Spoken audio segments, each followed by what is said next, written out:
Halo Pray, kembali lagi di Gaptek.id dan selamat datang di Gaptek News. Seperti biasa, kalau gue udah bikin Gaptek News, itu tandanya akan ada beberapa highlight berita yang menurut gue menarik, tapi nggak tahu kalau menurut lo.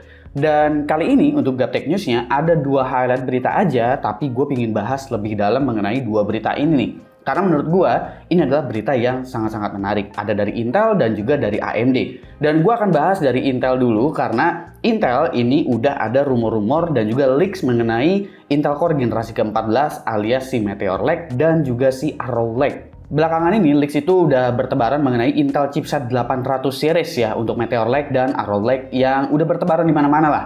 Apabila kalian udah memiliki motherboard LGA 1700 alias chipset 600 atau 700 series dari Intel, maka kalian nggak memiliki kesempatan untuk upgrade CPU. Upgrade BIOS pun kalian nggak akan punya pengaruh apa-apa karena ini udah beda soket lagi. Soket yang akan digunakan ialah LGA 1851, bukan lagi LGA 1700. CPU Intel untuk LGA 1851 akan memiliki dua kode name. Ada Meteor Lake dan juga Arrow Lake. Berdasarkan informasi yang gue dapat, package size dari LGA 1851 ini ukurannya sama seperti LGA 1700. Jadi secara dimensi, prosesornya punya dimensi yang sama gitu. Perbedaan Meteor Lake S dan Arrow Lake S ini kemungkinan besar ada di konfigurasi. Meteor Lake infonya cuma sampai Core i5, lalu Arrow Lake itu sampai Core i9.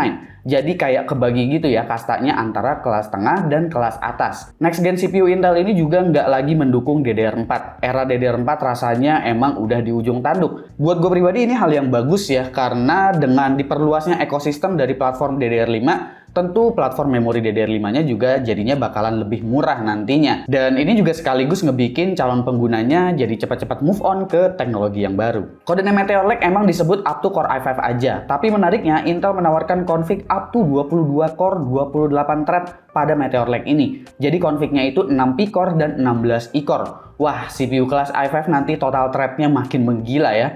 Dan codename Arrow Lake itu disebut up to Core i9. Kalau ini masih dengan 32 thread dengan config 8 P-core dan 16 E-core. Jadi harusnya peningkatan di kelas ini ada di IPC, efisiensi, hingga processing power-nya ya.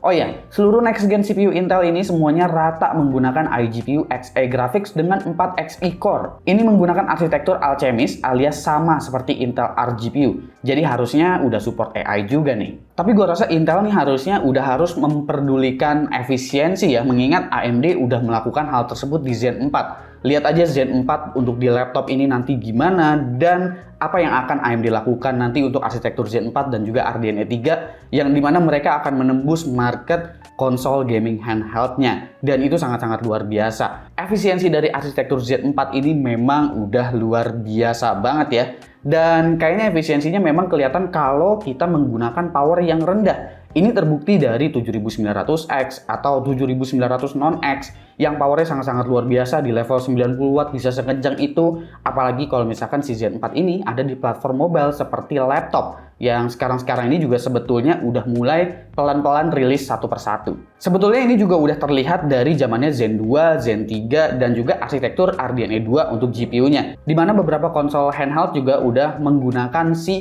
prosesor AMD ini. Seperti Aya Neo misalnya yang menggunakan AMD Ryzen 7 6800U, ataupun Steam Deck yang memang custom sendiri ke AMD menggunakan arsitektur Zen 2 dan juga RDNA 2-nya.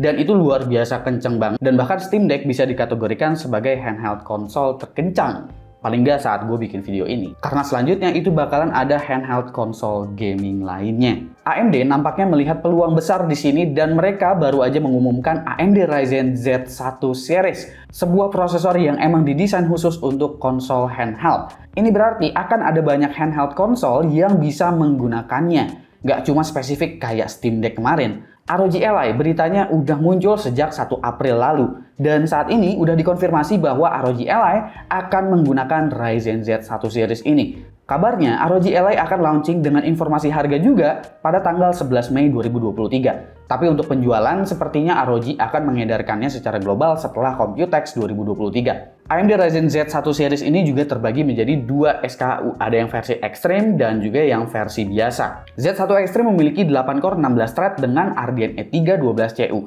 Sementara Z1 biasa memiliki 6 core 12 thread dengan RDNA 3 4CU.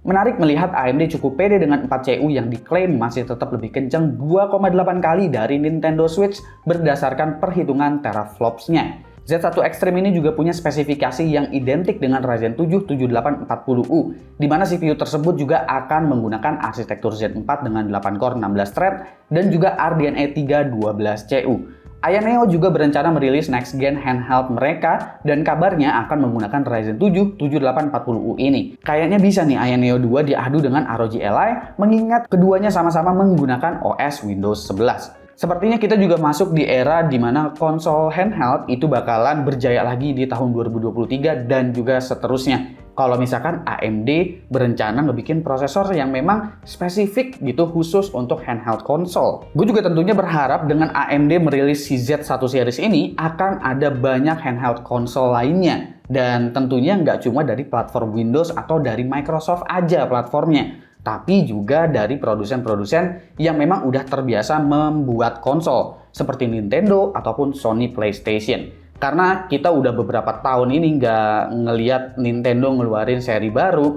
mungkin ada Nintendo Switch 2 atau Switch Pro yang desas-desusnya udah lama banget beredar, atau Sony yang memang udah mulai bermunculan rumornya mengenai PS Vita 2, atau mungkin Sony ingin mengembalikan kejayaan nama dari PlayStation Portable. Kita lihat aja nanti apakah Sony dan juga Nintendo bakalan ngerilis next gen handheld mereka.